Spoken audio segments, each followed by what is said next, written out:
ঘটনাটা ঘটেছিল গত বছরের বর্ষাকাল। আমার বন্ধু হঠাৎ এক বিকেলে ফোন করে বলল, ভাই, জরুরি একটা মিটিং আছে কালীগঞ্জ বাজারে, সন্ধ্যার আগে চলে আয়। তখন সময়টা বেলা 4টা। চারপাশে অল্প বৃষ্টি পড়তে শুরু করেছে। বাজারটা আমাদের গ্রাম থেকে প্রায় 3 কিলোমিটার দূরে। আমি ভাবলাম একটা অটোতে যাই, আসার সময় হয়তো কিছু একটা পেয়ে যাব। বাইরে বের হতে যাব, এমন সময় বাড়ির পাশে দাঁড়িয়ে থাকা একজন অপরিচিত লোক বলল, চলো ভাই, আমি মোটর সাইকেলেই যাচ্ছি কালীগঞ্জ, তোকে নামিয়ে দিই। আমি একটু দ্বিধা করলাম, কিন্তু তার ভদ্র ব্যবহার দেখে উঠে পড়লাম পেছনে। বাজারে পৌঁছে দেখি আমার বন্ধুসহ আরও কয়েকজন অপেক্ষা করছে। মিটিং শুরু হলো ঠিক সন্ধ্যা 7টায় আর চলল প্রায় রাত 11টা পর্যন্ত। আমার চিন্তা, এখন কিভাবে ফিরবো? রিক্সা নেই, অটো নেই, পুরো এলাকা ফাঁকা। আমার বন্ধু বলল, থাক ভাই, কাল সকালে চলে যাস। কিন্তু আমি জেদ ধরলাম, বাসায় না ফিরলে আম্মু পাগল হয়ে যাবে, যেতেই হবে। সবাই মানা করলেও আমি একাই রওনা হলাম। রাস্তায় প্রচণ্ড ঠান্ডা, একটু আগে বৃষ্টি থেমেছে, তাই কুয়াশায় চারপাশ ঢেকে গেছে। চাঁদের আলো ছড়িয়ে থাকলেও দেখার উপায় নেই। আমি বুক ভরা সাহস নিয়ে হাঁটছি। হঠাৎ একটা টিনের ছাউনির নিচ থেকে টুপটুপ করে শব্দ এলো। পাত্তা না দিয়ে হাঁটা চালিয়ে গেলাম। তবে যত সামনে যাচ্ছি, সেই শব্দ যেন আমার পেছনে পেছনে আসছে, ঠিক যেন কেউ পা টিপে টিপে আমার পেছনে হাঁটছে। জঙ্গলের কাছে পৌঁছাতে শব্দটা জোরে শোনা গেল, সঙ্গে একটা পাতার ঘষাঘষির আওয়াজ। আমি থেমে গেলাম। ভেতরটা হঠাৎ কেমন ঠান্ডা হয়ে গেল। গাছের আড়াল থেকে দুটি সাদা চোখ আমার দিকে তাকিয়ে আছে। দেখতে মনে হলো যেন কোনো মানুষ না, আবার পশুও না। আমি চোখ চেপে ধরে আবার হাঁটা শুরু করলাম। হঠাৎ প্রচণ্ড বাতাসের সাথে বৃষ্টি শুরু হলো। আমি জোরে হাঁটতে হাঁটতে একটা 3 মুখো রাস্তায় এসে পড়লাম। সাধারণত বাদিকটাই আমার বাড়ির রাস্তা, কিন্তু বাতাসের কারণে কিছুই চিনতে পারছি না। রাস্তার 3 দিকই এক মনে হচ্ছে। আমি আন্দাজে বাদিকের রাস্তা ধরলাম। চলতে চলতে মনে হতে লাগলো এই রাস্তা শেষই হচ্ছে না। আশেপাশে কোনো চেনা কিছু নেই। হঠাৎ পায়ের নিচে কাদার শব্দ পেলাম। তাকিয়ে দেখি আমি একটা বিশাল পুকুর বা বিলে এসে দাঁড়িয়েছি। এক মুহূর্তে ঘা ছমছম করে উঠল। মাথায় ভেসে উঠল পুরনো একটা গল্প। রাতে কেউ একা ঘুরতে বের হলে ভোলা ভূত নামের এক প্রকার ভূত পথ ভুলিয়ে পানিতে ফেলে দেয়। তাকে ভুল রাস্তায় চালিয়ে নিয়ে যায় পানির ধারে, তারপর গিলে ফেলে। এই জায়গাটায় ঠিক সেটাই হচ্ছে মনে হলো। আমার পেছনের রাস্তা, যেটা দিয়ে এসেছি, সেটাও আর খুঁজে পাচ্ছি না। বৃষ্টি আর কুয়াশা যেন সব গিলে ফেলেছে। ঠিক তখনই হঠাৎ কেউ যেন আমার কাঁধে এসে হাত রাখলো। আমি ভয়ে চিৎকার করে ঘুরে দাঁড়ালাম, কিন্তু কেউ নেই। তারপর আবার সেই টুপটুপ শব্দ। এবার সামনে কুয়াশার ভেতর থেকে ধীরে ধীরে একটা সাদা শাড়ি পরা মোটা গড়নের মহিলা এগিয়ে আসছে। তার চোখ দুটো পুরো সাদা আর হাঁটছে এমনভাবে যেন তার পা উল্টো। দূর থেকে শেয়ালের দল ডেকে উঠছে। আমার শির ধারা দাঁড়িয়ে গেছে, গায়ের লোম সব খাড়া হয়ে গেছে। আমি চিৎকার করে পেছনে দৌড় দিতে চাইছি, কিন্তু পা চলছে না। হঠাৎ করেই মনে হলো আমি যেন একটা অদৃশ্য জালে আটকে গেছি। শরীর কাঁপছে, মুখ দিয়ে শব্দে বেরোচ্ছে না। সেই ভূতটা আমার একেবারে কাছে এসে ঠান্ডা গলায় বলল, তুই ফিরে যেতে পারবি না, আমার সঙ্গেই থাকবি। এবার আমি পুরো শক্তি দিয়ে দোকানে হাত লাগিয়ে জোরসে আজান দেওয়ার শুরু করলাম। কাঁধ নেড়ে দৌড় দিলাম। পেছনে তাকানোর সাহস নেই। দৌড়াতে দৌড়াতে পড়ে যাচ্ছি, উঠছি, আবার দাঁড়াচ্ছি। এক সময় দেখতে পেলাম দূরে আলো, একটা ছোট পুকুরি ঘর। চিৎকার দিয়ে দৌড়ে ঢুকে পড়লাম ভেতরে। ঘরের লোকজন দৌড়ে এলো। তারা আমাকে পানি দিল, জিজ্ঞেস করলো কি হয়েছে। আমি সব বলতে পারলাম না, শুধু বললাম পিছনের রাস্তা ভুলে গেছিলাম। একটা মহিলা ছিল উল্টো পা। তারা শুনেই বলল, তোরে ছায়াওয়ালা দৌড়েছিল ভাই, এদিক দিয়ে আর আগেও 2জন হারাই যায়। ঘটনা 2। তুই জানিস না, আমি কিন্তু এক পরীর চুল টেনেছিলাম। এই কথা আমি প্রথম শুনি আমার বড় ভাই রাশেদের মুখে। তখন আমি ক্লাস 3-তে পড়ি। এমন গর্ব আর উত্তেজনা নিয়ে বলছিল, মনে হচ্ছিল কোনো বিশাল সাহসিক কাজ করে ফেলেছে। আমি তো হেসে বলেছিলাম, ধুর, পড়ি আবার সত্যি নাকি? কিন্তু পরে যখন খালা, মামা, এমনকি আম্মুর মুখ থেকেও শুনলাম পুরো ঘটনাটা, তখন আমি কাঁপতে শুরু করলাম। তখন বুঝলাম ব্যাপারটা শুধু গল্প না, এটা সত্যিই ঘটেছিল। আর সেটা এমন এক রাতে যা কেউ ভুলে যেতে পারে না। ঘটনাটা ঘটেছিল 1973 সালের দিকে, মানে আমার জন্মেরও আগে। তখন বাংলাদেশ সদ্য স্বাধীন, যুদ্ধ শেষ, চারপাশে ক্ষতবিক্ষত স্মৃতি। তবু মানুষ চেষ্টা করছে আবার জীবন সাজাতে। আমার মা, খালা, মামারা তখন সবাই থাকতেন দাদাবাড়ির মতো বড় একটা পাকা বাড়িতে। পাশে বিশাল পুকুর আর পেছনে বাঁশঝাড়। মাঝের খালার বয়স তখন মাত্র 14 কি 15, দেখতে অসম্ভব সুন্দর। সবার চোখে তার জন্য একটা আলাদা আদর ছিল। কিন্তু হঠাৎ করেই তার শরীর খারাপ হতে শুরু করলো। প্রথমে জ্বর, তারপর মাথা ব্যথা, তারপর শুরু হলো ভয়ঙ্কর এক ব্যাপার। তিনি বলতে লাগলেন, জানালায় কেউ দাঁড়িয়ে আছে, হাতের মধ্যে ছুরি, সে তাকে মারবে। আবার রাতের বেলা তার নিজের ছায়া নাকি কথা বলছে। কেউ হয়তো এসব শুনলে বলতো মেয়েটা অসুস্থ, কিন্তু তখনকার দিনে এসব মানসিক সমস্যা বলার চল ছিল না। তাই ভাবলো এটা জিনভূতের ব্যাপার। বাড়ির বড়রা তখন এক তান্ত্রিকের খুঁজে নামলো। তখন অনেক খোঁজাখুঁজির পর এক কবিরাজের সন্ধান মিলল, যিনি নাকি পাক্কা তার অধীনে কাজ করে 7টা পরী। এই পরীরা নাকি রোগীর আত্মার ভেতর ঢুকে খারাপ শক্তিকে তাড়িয়ে দেয়। তো একদিন ঠিক হলো সেই কবিরাজ আসবে বাড়িতে। ঘরের ভিতর আয়োজন চলল জোরে সোরে। বাড়ির এক কোণায় ছোট একটা ঘর ছিল। জানালা দিয়ে বাইরে দেখা যায় হাতির ঝিলের মতো একটা বড় জলাভূমি, যেখানে সন্ধ্যায় বাতাস এলে এক অদ্ভুত শো শো শব্দ করে। সেই ঘরটাই বেছে নেওয়া হলো সাধনার জন্য।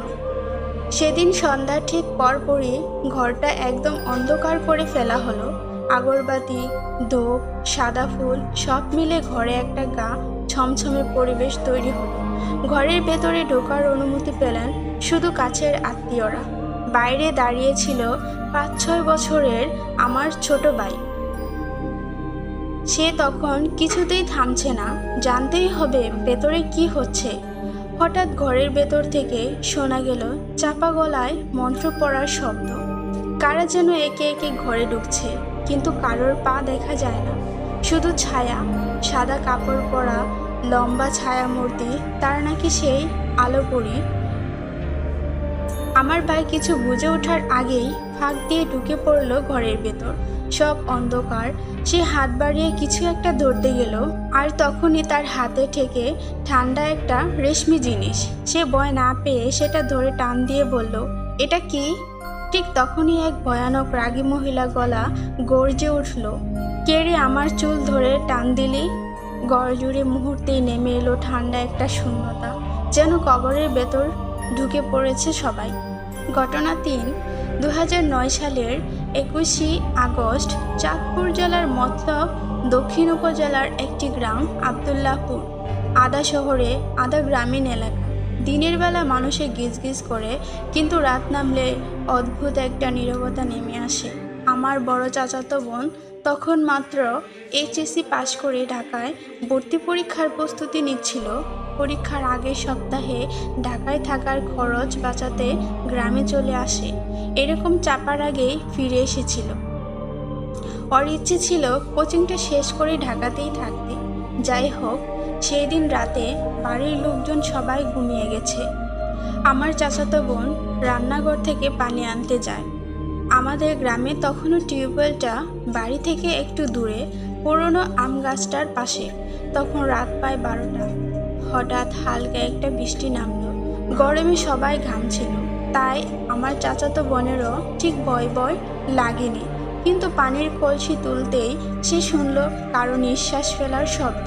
খুব ধীরে ধীরে ভারী নিঃশ্বাস, যেন কারো গলা দিয়ে বয়ে আসছে। প্রথমে সে ভেবেছিল বাড়ির পাশের কোনো মানুষ হবে, কিন্তু আশেপাশে তাকিয়ে কিছুই দেখা গেল না। কুপিবাতি ছিল সাথে, আগের দিনের মতো আজও সেই পুরনো আলো। সে হাঁটতে শুরু করলো, কিন্তু চারদিক হঠাৎ কেমন যেন স্থির হয়ে গেল।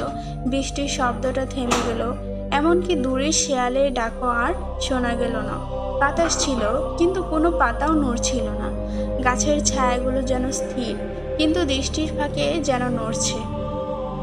এবার সে অনুভব করলো তার পেছনে কেউ একজন দাঁড়িয়ে আছে। খুব কাছ থেকে নিঃশ্বাস পড়ছে ঘাড়ে। সে এক মুহূর্তের জন্য সাহস করে পেছনে তাকালো, কাউকে দেখতে পেল না, কিন্তু মাটির উপর শুধু দুটো পায়ের ছাপ, ভেজা মাটিতে পায়ের ছাপ এক জোড়া, তার একদম পেছনে। অথচ ওর নিজের জুতোই কাদা নেই, ছাপটা ওর না, তবে কার? আমার চাচাতো বোন দৌড়ে বাড়ির দিকে ফিরল, কিন্তু তখনও মনে হচ্ছিল কেউ ঠিক তার পেছনে পা ফেলে পা মেলাচ্ছে।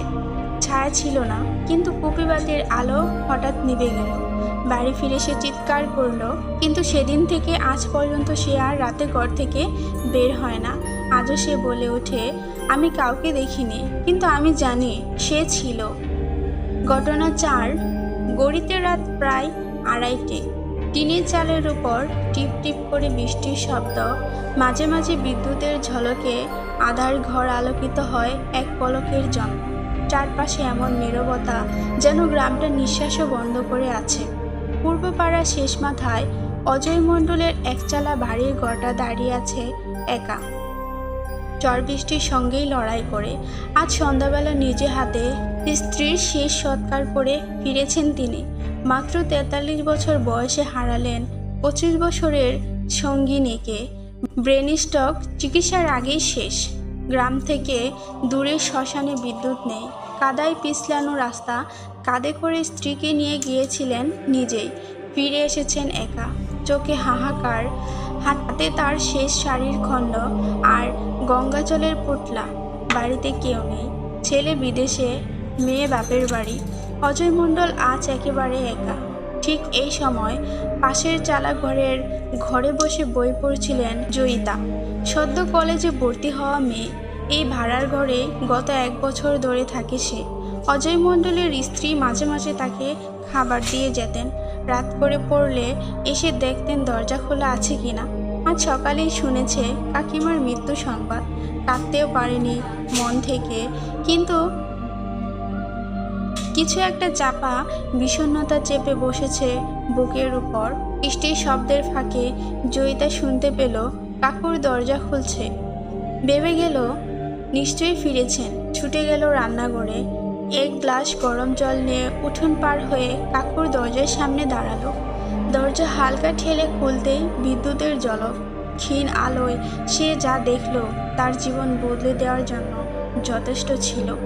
ঘরের মেঝেতে পাতা মাদুরে বসে আছেন অজয় মণ্ডল। সামনে 1 থালা ভাত, আর তার বিপরীতে হাঁটু মুড়ে বসে কেউ ভাত বাড়ছেন। চেনা চেহারা, সুচিত্রা কাকিমা। চোখে স্নিগ্ধ দৃষ্টি, ঠোঁটে অস্বাভাবিক হাসি। সেই হলুদ শাড়ি যেটা তিনি শেষবার জন্মাষ্টমীতে পরেছিলেন, চুল খোলা, মুখটা কিছুটা নীলচে, চোখের কোণ কালচে। জয়িতার হাত থেকে গরম জল পড়ে গেল মেঝেতে। ঠকাস করে শব্দ। কাকিমা চোখ তুলে তাকালেন, মৃদু হাসলেন। তোর জন্য 1 টুকরো ইলিশ রেখে দিয়েছিলাম জয়িতা, সে আর দেওয়া হলো না রে।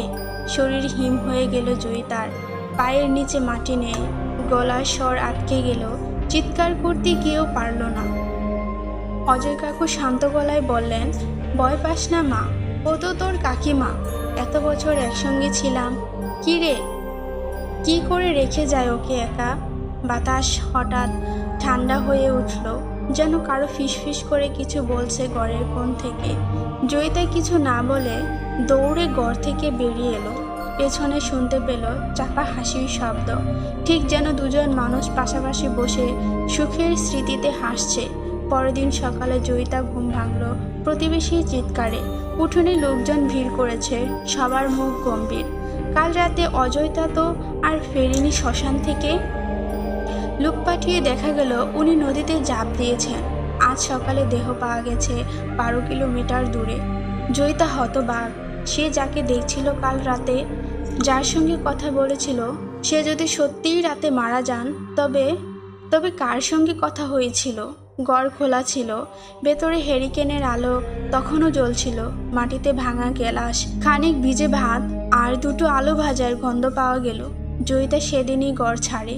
তবে আজও বহু বছর পরও বৃষ্টির রাতে গ্রামের লোকজন বলে অজয় মণ্ডলের ঘরে হেরিকেন জ্বলে ওঠে। মাঝে মাঝে দেখা যায় দুটো ছায়া মুখোমুখি বসে খাচ্ছে, আর মাটির ঘরের পেছন দিক থেকে শোনা যায়, তুই খেয়ে নিস জয়িতা, মাছটা শুধু তোর জন্যই বেজেছিলাম। ঘটনা 5। ঘটনাটি কয়েক বছর আগের। আমি তখন চট্টগ্রামের আগ্রাবাদে একটা ছোট্ট চাকরি করতাম। অফিস শেষে প্রায়ই হাঁটতে হাঁটতে বাসায় ফিরতাম, কারণ রাত্রির শহরের বাতাসে একটা অদ্ভুত শান্তি আছে। মনে হয় সব ব্যস্ততা থেমে গেছে। তবে সেই রাতে সব কিছু ছিল ভিন্ন। সময়টা ছিল রাত 11টার কিছু পরে। আগ্রাবাদ সিএনজি স্টেশনের পেছন দিকে একটা ছোট ফাঁকা গলি আছে। কেউ সাধারণত সেদিকে যায় না রাতে। আমি শর্টকাট হিসেবে প্রায়ই ওই পথ ধরতাম। গলির ভিতর বেশ ঠান্ডা, হালকা বাতাস বইছিল। মাথা নিচু করে হাঁটছিলাম। হঠাৎ পেছন থেকে ভেসে এলো এক অদ্ভুত আওয়াজ, যেন কাঠের চাকার মতো কিছু ঘষে চলেছে কংক্রিটের উপর। পেছনে তাকিয়ে কিছুই দেখলাম না। মনে হলো হ্যালুসিনেশন। গরমে মাথা ঘুরছে। এমনটা আগে হয়েছে, তবে কিছু দূর যাওয়ার পর দেখি রাস্তার পাশে ছোট একটা ঝুপড়ি দোকান। আগে কোনোদিন দেখিনি। খুবই অদ্ভুত ছিল ব্যাপারটা, কারণ গলিটা আমি প্রায়ই ব্যবহার করি, আর সেখানে কোনো দোকান ছিল না কখনো। দোকানটার সামনে টিমটিমে লাল আলো, জানালার কাছে কালচে পর্দা, আর দরজায় ঝুলছে একটা ঘন্টা। দরজার পাশে লেখা, চা বিস্কুট ছায়া বিক্রি হয়। ছায়া বিক্রি হয়? হাসলাম মনে মনে। হয়তো কেউ মজা করে লিখেছে, কিন্তু প্রচণ্ড তৃষ্ণা লাগছিল। ভিতরে ঢুকতেই হালকা ধোঁয়া ঘিরে ধরলো। জায়গাটা ছোট কিন্তু সাজানো। টেবিল, চেয়ার, দেয়ালে সাদা কালো ছবি, আর কোনায় বসে একজন দোকানি। বয়স বোঝা যাচ্ছে না, তবে গলা ভারী। কি দেব ভাই? 1 কাপ চা দিন। তিনি চা দিতে দিতে বললেন, আজ খুব গরম না? ছায়া চাইলে জানাবেন। চায়ের কাপটা হাতে নিয়ে জানালার পাশে বসলাম। বাইরের রাস্তা পরিষ্কার দেখা যাচ্ছিল। চা বেশ গরম, কিন্তু আশ্চর্য, ঠোঁটে ছোঁয়ানো মাত্র ঠান্ডা হয়ে গেল। ধীরে ধীরে আশপাশে লোক আসতে লাগলো। তাদের চলাফেরা ছিল অদ্ভুতভাবে নীরব। কেউ কারো সঙ্গে কথা বলছে না, কারো মুখ দেখা যাচ্ছে না। সবাই শুধু দোকানের দিকেই তাকিয়ে চা খাচ্ছে। কেউ কেউ হালকা হাসছে, এমন হাসি যেন জানে কিছু যা আমি জানি না। মনে হলো সময় যেন স্থির হয়ে গেছে। মোবাইলে সময় দেখলাম, রাত প্রায় 11:30। তখনই খেয়াল করলাম ঘড়ির কাঁটা আর নড়ছে না। বিসমিল্লাহ বলে উঠে দাঁড়ালাম। দোকানিকে বললাম, ভাই কত হলো? সে হাসলো, বলল, আপনি তো চায়ের দাম দেননি, ছায়ার দাম কিভাবে দেবেন? আমি বললাম, ভাই আমি শুধু চা খেয়েছি, ছায়া কিনিনি। সে তখন এক বাক্যে বলল, আপনি যখন দোকানে ঢুকেছেন তখন আপনার ছায়া এখানেই রেখেছেন। গাড় ঘুরিয়ে পেছনে তাকালাম, আমার ছায়া নেই। ঘটনা 6। চোখ খুলতেই দেখি গড়ের চারপাশ রক্তে ভেজা। মাঝখানে বসে আছে এক অলৌকিক সুন্দরী। তার চোখে অন্ধকার, আর ঠোঁট থেকে চুইয়ে পড়ছে রক্ত। আমি হাঁপাচ্ছি, দম বন্ধ হয়ে আসছে। বুঝতে পারছি এটা স্বপ্ন নয়, এটা মৃত্যু। ঘটনাটা ঠিক আজ থেকে নয়, প্রায় 1 বছর আগের। সরকারি ফরেনসিক অফিসার হিসেবে নতুন পোস্টিং পেয়েছিলাম উত্তরবঙ্গের এক পাহাড় ঘেরা এলাকায়। নাম তার রোহিণীচর। স্থানীয়দের মধ্যে এলাকা নিয়ে কত কথাই না প্রচলিত, কিন্তু যা শুনেছিলাম তার 1%ও কল্পনা করতে পারিনি। আমার অফিস ছিল একটা পুরনো অর্ধভাঙ্গা হাসপাতালের পেছনে থাকা মৃতদেহ সংরক্ষণাগারে। লোকজন যাকে মৃত্যুঘর বলে। প্রথম কয়েকদিন কোনো অস্বাভাবিক কিছু চোখে পড়েনি, বরং শহরের কোলাহল থেকে দূরে নিরিবিলি এই জায়গাটা আমার বেশ ভালোই লেগেছিল। একদিন হঠাৎ করে রাতের শিফটে কাজ করতে হলো। আমার সিনিয়র সাবধান করে দিয়েছিলেন, রাত 12টার পর ওই লাশঘরের দরজাটা যেন কেউ না খুলে, বিশেষ করে পূর্ণিমার রাতে। আমি হেসে উড়িয়ে দিলাম। এত অলৌকিকতার মধ্যে বিশ্বাস রাখলে আধুনিক বিজ্ঞান এগোবে কিভাবে? সেই রাতেই ছিল পূর্ণিমা। চাঁদের আলো ছড়িয়েছিল পুরো আকাশ জুড়ে। আমি খেয়ে দিয়ে কাজ সেরে লাশঘড়ির পাশের কক্ষে একটা পুরনো খাটে একটু চোখ বন্ধ করেছিলাম, কিন্তু ঘুম যেন কিছুতেই আসছিল না। হঠাৎ করে বিদ্যুৎ চলে গেল, পুরনো ভবন ঢেকে গেল কালো অন্ধকারে। হঠাৎ বিকট গন্ধ নাকি এলো, মিষ্টি অথচ পচা ফুলের মতো। সাথে এক অদ্ভুত আওয়াজ, যেন কেউ খুব ধীরে পায়ে হেঁটে আসছে। আমি টর্চ জ্বালিয়ে বাইরে বেরোলাম। লাশঘড়ির দরজার ফাঁক দিয়ে যেন আলো ছিটকে আসছে, কিন্তু ভেতরে তো বিদ্যুৎ নেই। দরজা ঠেলে ভিতরে ঢুকতেই বুকটা ধক করে উঠল। একা করে দাঁড়িয়ে আছে এক অচেনা অদ্ভুত সুন্দরী নারী। তার কোমর ছাপানো চুল, ত্বক যেন চাঁদের আলোয় ধোয়া, কিন্তু চোখ দুটো শূন্য, একেবারে কালো গহ্বর। সে পিছন ফিরে দাঁড়িয়েছিল, কিন্তু হঠাৎ মাথাটা 180 ডিগ্রি ঘুরিয়ে আমার দিকে তাকালো। আমি থমকে গেলাম। তার ঠোঁটের কোণায় রক্ত, জিভটা অস্বাভাবিক লম্বা, টপ টপ করে রক্ত ঝরছে। সে ধীরে ধীরে এগিয়ে আসতে লাগলো আমার দিকে। আমি চিৎকার করতে গেলাম, কিন্তু গলা দিয়ে একটাও শব্দ বের হচ্ছিল না। দেহ জমে গেল, ঠান্ডা ঘামে ভিজে গেল শরীর। সে এগিয়ে এলো। সে হঠাৎ আমার গলা চেপে বলল, তুমি কি জানো কে আমি? তার কণ্ঠটা ছিল মায়াবী অথচ হিমশীতল। আমি কোনো উত্তর দিতে পারিনি। সে নিজেই বলল, আমি রূপনগরের নীলপরী। বিশ্বাসঘাতকতার শিকার হয়ে এই লাশঘড়ি বন্দী হয়ে আছি। এখন আমি শুধু মুক্তি খুঁজি, প্রতিশোধ খুঁজি। তারপর কি ঘটেছিল জানি না। পরদিন আমাকে হাসপাতালের বিছানায় পাওয়া যায়। শরীরে ছিল অদ্ভুত আঁচড়ের দাগ আর গলায় একরাশ নীলচে ছাপ। সেই রাতের পর আমি আর কোনোদিন রাতের শিফটে যাইনি। রোহিণী জ্বর ছেড়ে চলে এসেছি বহুদিন, কিন্তু এখনো কখনো কখনো রাতে ঘুমের মধ্যে সেই চোখ দুটো দেখি আর শুনি সেই কথা। তুমি কি জানো কে আমি? আমি রূপনগরের নীলপরী। ভিডিওটি ভালো লাগলে লাইক করে দিন এবং আমাদের চ্যানেলটিকে সাবস্ক্রাইব করে আমাদের পাশেই থাকুন। পরবর্তীতে কেমন গল্প চান অবশ্যই আমাদের কমেন্টে জানিয়ে দিবেন। আল্লাহ হাফেজ।